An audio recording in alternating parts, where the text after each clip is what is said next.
ओम शांति। ओम शांति। 26 जून 2024 आज के बाप दादा के महावाक्य। आज बाबा ने कहा, मीठे बच्चे, सदा इसी नशे में रहो कि हमारा पद्मा पदम भाग्य है। जो पतित पावन बाप के हम बच्चे बने हैं, उनसे हमें बेहद सुख का वर्षा मिलता है। सदा इसी नशे में रहो कि हमारा पद्मा पदम भाग्य है।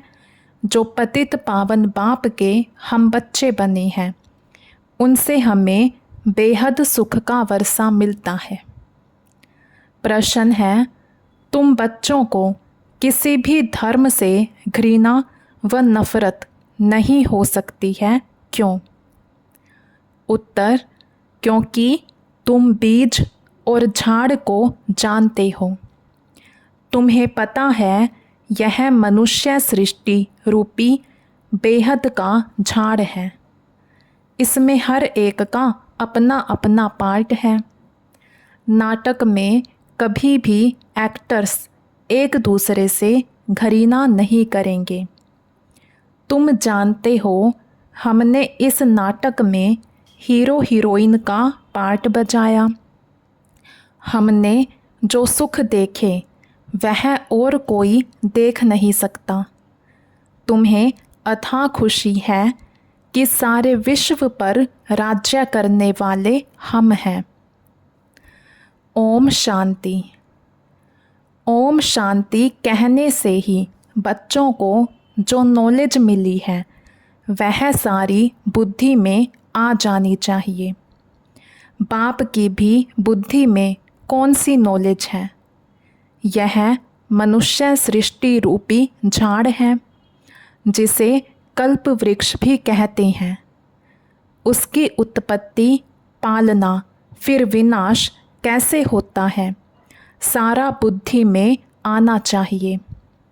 जैसे वह जड़ झाड़ होता है, यह है चैतन्य। बीज भी चैतन्य हैं, उनकी महिमा भी गाते हैं। वह सत्य है, चैतन्य है, अर्थात झाड़ के आदि मध्य अंत का राज समझा रहे हैं। कोई भी ऑक्यूपेशन को जानता नहीं। प्रजापिता ब्रह्मा के ऑक्यूपेशन को भी जानना चाहिए ना। ब्रह्मा को कोई याद नहीं करते, जानते ही नहीं। अजमेर में ब्रह्मा का मंदिर है। त्रिमूर्ति चित्र छपाते हैं, उनमें ब्रह्मा, विष्णु, शंकर है। ब्रह्मा देवताए नमः कहते हैं। अब तुम बच्चे जानते हो, इस समय ब्रह्मा को देवता नहीं कहा जाता है। जब संपूर्ण बने तब देवता कहा जाए। संपूर्ण बन चले जाते हैं सूक्ष्म वतन में। बाबा कहते हैं, तुम्हारे बाप का नाम क्या है? किससे पूछते हैं? आत्मा से। आत्मा कहती है, हमारा बाबा। जिसको मालूम नहीं है कि किसने कहा, वह तो प्रश्न पूछ न सके। अब बच्चे समझ तो गए हैं, बरोबर दो बाप सबके हैं। ज्ञान तो एक ही बाप देते हैं। अभी तुम बच्चे समझते होंगे, यह शिव बाबा का रथ है। बाबा इस रथ द्वारा हमको ज्ञान सुनाते हैं। एक तो यह है जिस्मानी ब्रह्मा बाप का रथ, दूसरा फिर रूहानी बाप का यह रथ है।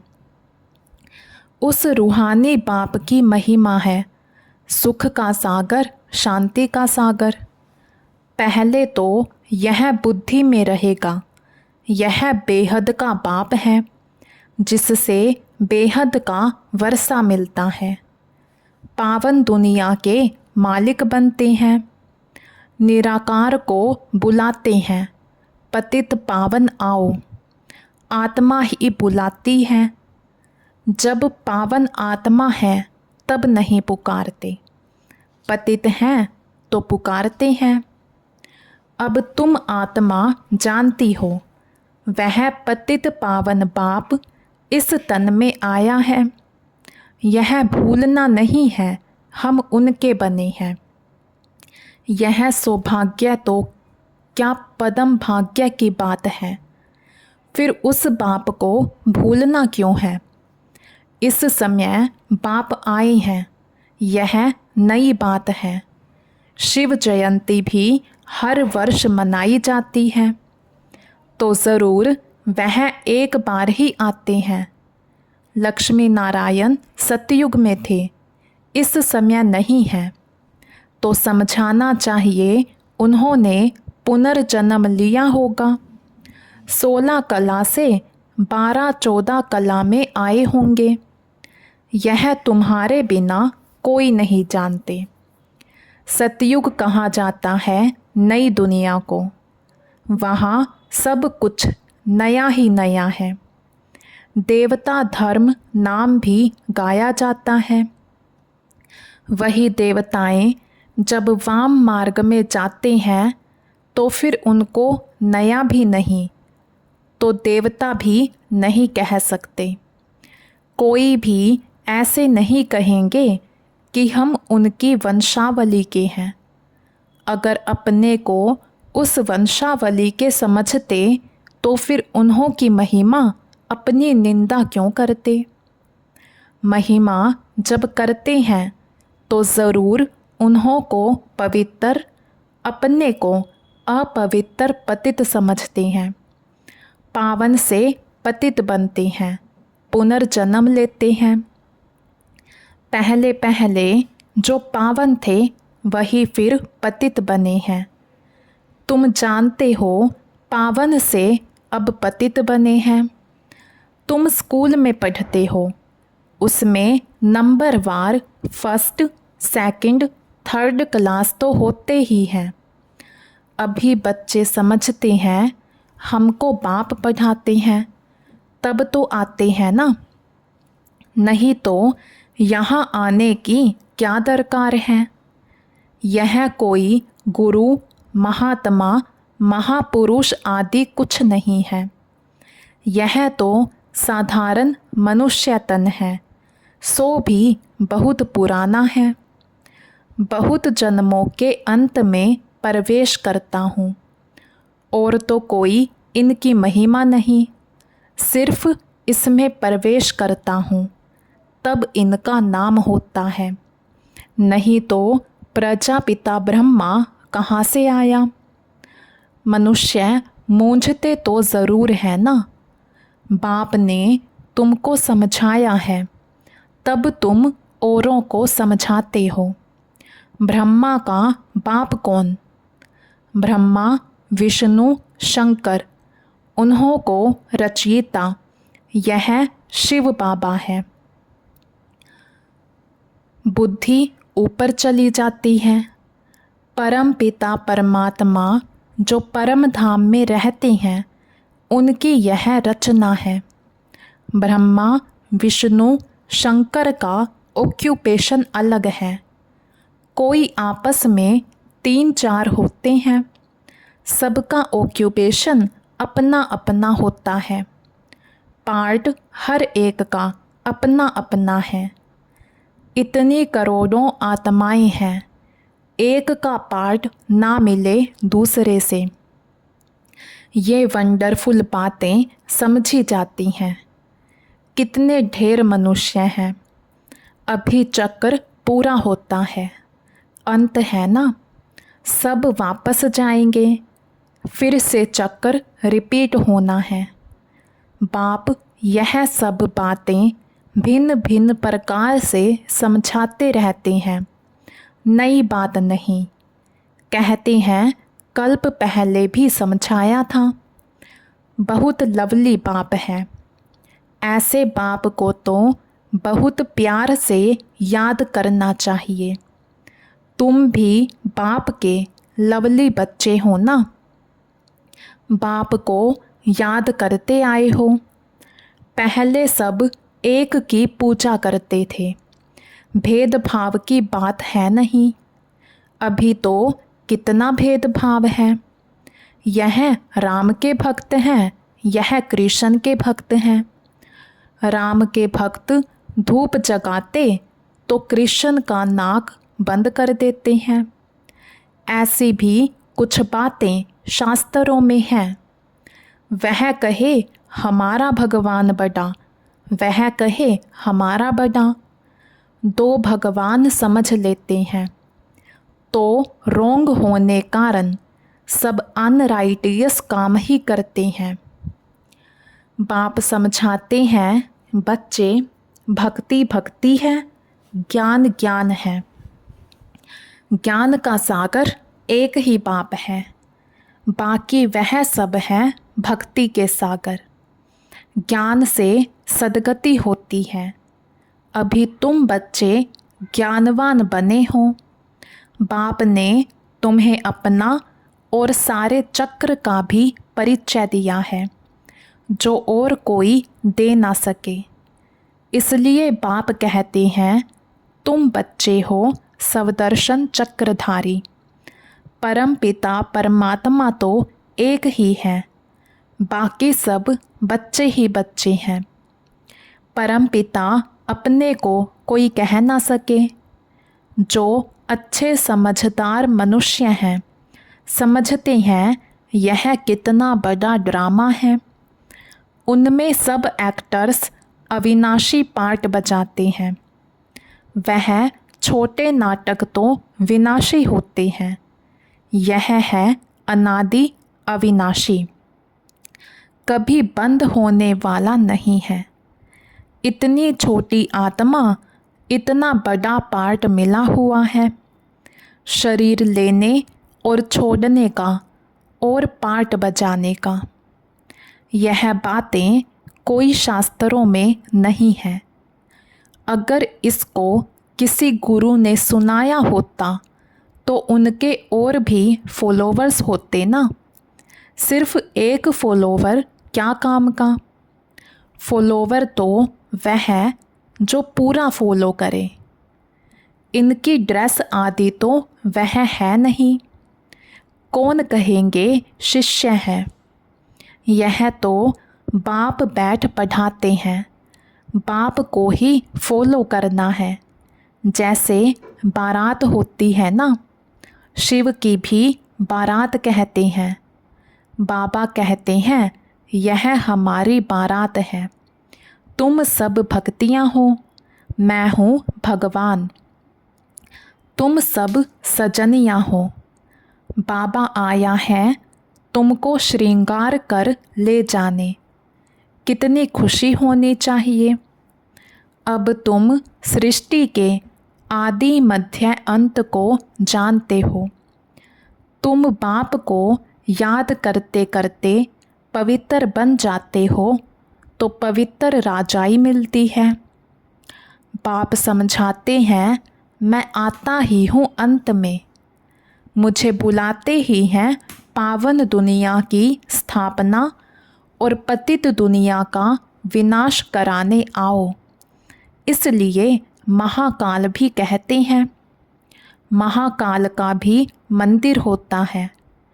काल के मंदिर तो देखते हैं ना। शिव को काल कहेंगे ना। बुलाते हैं कि आकर पावन बनाओ। आत्माओं को ले जाते हैं। बेहद का बाप कितनी ढेर आत्माओं को लेने लिए आए हैं। काल काल महाकाल सब आत्माओं को पवित्र गुलगुल बनाकर ले जाते हैं।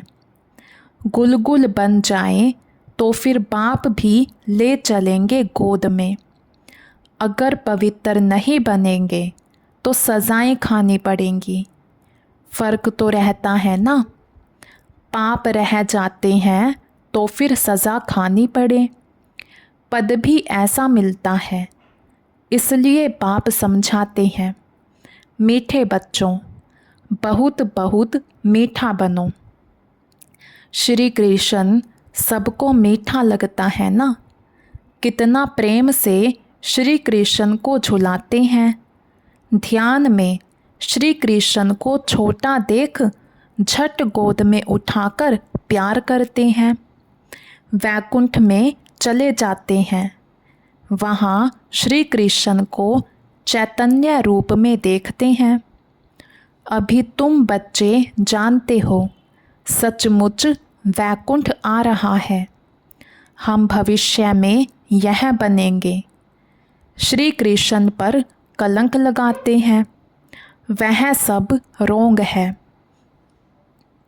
तुम बच्चों को पहले नशा चढ़ना चाहिए।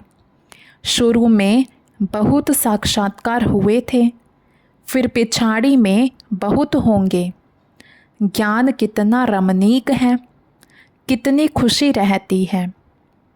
भक्ति में तो कुछ भी खुशी नहीं रहती।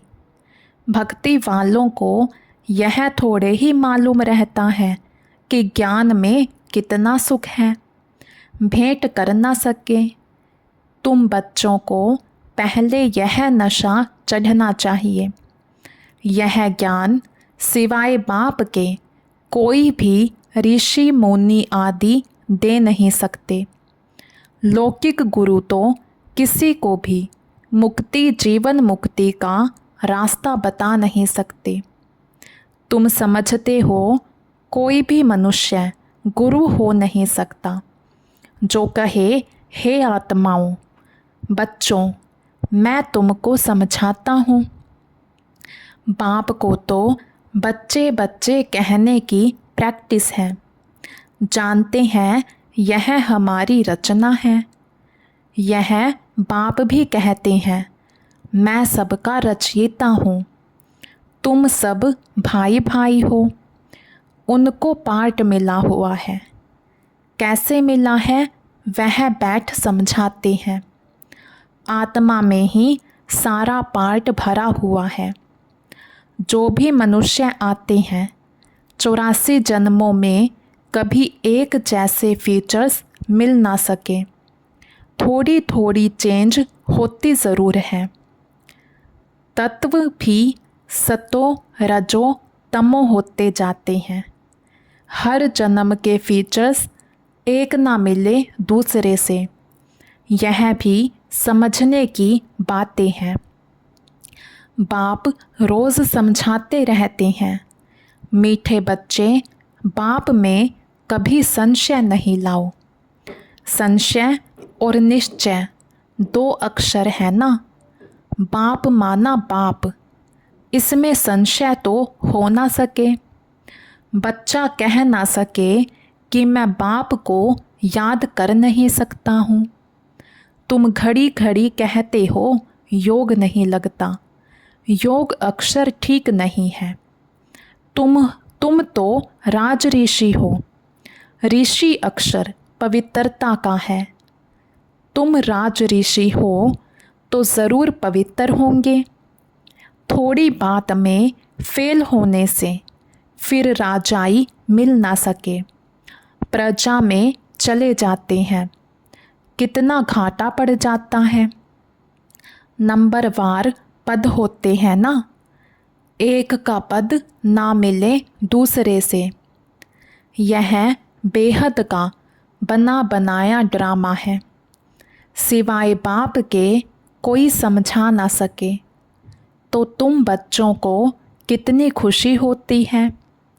जैसे बाप की बुद्धि में सारा ज्ञान है, वैसे तुम्हारी बुद्धि में भी है। बीज और झाड़ को समझना है। मनुष्य सृष्टि का झाड़ है। इनके साथ बनियन ट्री का मिसाल बिल्कुल एक्यूरेट है। बुद्धि भी कहती है, हमारा आदि सनातन देवी देवता धर्म का जो थुर था वह प्राय लोप हो गया है। बाकी सब धर्मों की टाल टालियाँ आदि खड़ी हैं। ड्रामा अनुसार यह सब होना ही है। इसमें घृणा नहीं आती। नाटक में एक्टर्स को कभी घृणा आएगी क्या? बाप कहते हैं तुम पतित बन गए हो फिर पावन बनना है। तुम जितना सुख देखते हो उतना और कोई नहीं देखते। तुम हीरो हीरोइन हो, विश्व पर राज्य पाने वाले हो, तो अथाह खुशी होनी चाहिए ना। भगवान पढ़ाते हैं, कितना रेगुलर पढ़ना चाहिए, इतनी खुशी होनी चाहिए। बेहद का बाप हमें पढ़ाते हैं, राजयोग भी बाप ही सिखलाते हैं। कोई शरीरधारी तो सिखला ना सके, बाप ने आत्माओं को सिखलाया है, आत्मा ही धारण करती है। बाप एक बार ही आते हैं पार्ट बजाने, आत्मा ही पार्ट बजाकर एक शरीर छोड़ दूसरा लेती है। आत्माओं को बाप पढ़ाते हैं, देवताओं को नहीं पढ़ाएंगे, वहाँ तो देवताएं ही पढ़ाएंगे। संगम युग पर बाप ही पढ़ाते हैं, पुरुषोत्तम बनाने के लिए। तुम ही पढ़ते हो। वह संगम युग एक ही है जब तुम पुरुषोत्तम बनते हो। सत्य बनाने वाला, सतयुग की स्थापना करने वाला एक ही सच्चा बाबा है। अच्छा, मीठे मीठे सिकिलधे बच्चों प्रति माता पिता बाप दादा का याद प्यार और गुड मॉर्निंग। रूहानी बाप की रूहानी बच्चों को नमस्ते। हम रूहानी बच्चों की रूहानी बाप दादा को दिल व जान शिकवा प्रेम से नमस्ते जी, नमस्ते जी। धारणा के लिए मुख्य सार। फर्स्ट पॉइंट, संगम युग पर डायरेक्ट भगवान से पढ़ाई पढ़कर ज्ञानवान आस्तिक बनना और बनाना है। कभी भी बाप व पढ़ाई में संशय नहीं लाना है। सेकंड पॉइंट, बाप समान लवली बनना है। भगवान हमारा श्रृंगार कर रहे हैं, इस खुशी में रहना है। किसी भी एक्टर से घृणा व नफरत नहीं करनी है। हरेक का इस ड्रामा में एक्यूरेट पार्ट है। आज का वरदान, सेवाओं की प्रवृत्ति में रहते बीच बीच में एकांतवासी बनने वाले अंतर्मुखी भव। सेवाओं की प्रवृत्ति में रहते बीच बीच में एकांतवासी बनने वाले अंतर्मुखी भव। साइलेंस की शक्ति का प्रयोग करने के लिए अंतर्मुखी और एकांतवासी बनने की आवश्यकता है। कई बच्चे कहते हैं, अंतर्मुखी स्थिति का अनुभव करने व एकांतवासी बनने के लिए समय ही नहीं मिलता, क्योंकि सेवा की प्रवृत्ति, वाणी के शक्ति की प्रवृत्ति बहुत बढ़ गई है। लेकिन इसके लिए इकट्ठा आधा घंटा व 1 घंटा निकालने के बजाय बीच बीच में थोड़ा समय भी निकालो तो शक्तिशाली स्थिति बन जाएगी। आज का स्लोगन, ब्राह्मण जीवन में युद्ध करने के बजाय मौज मनाओ तो मुश्किल भी सहज हो जाएगा। ब्राह्मण जीवन में युद्ध करने के बजाय मौज मनाओ तो मुश्किल भी सहज हो जाएगा। अच्छा, ओम शांति।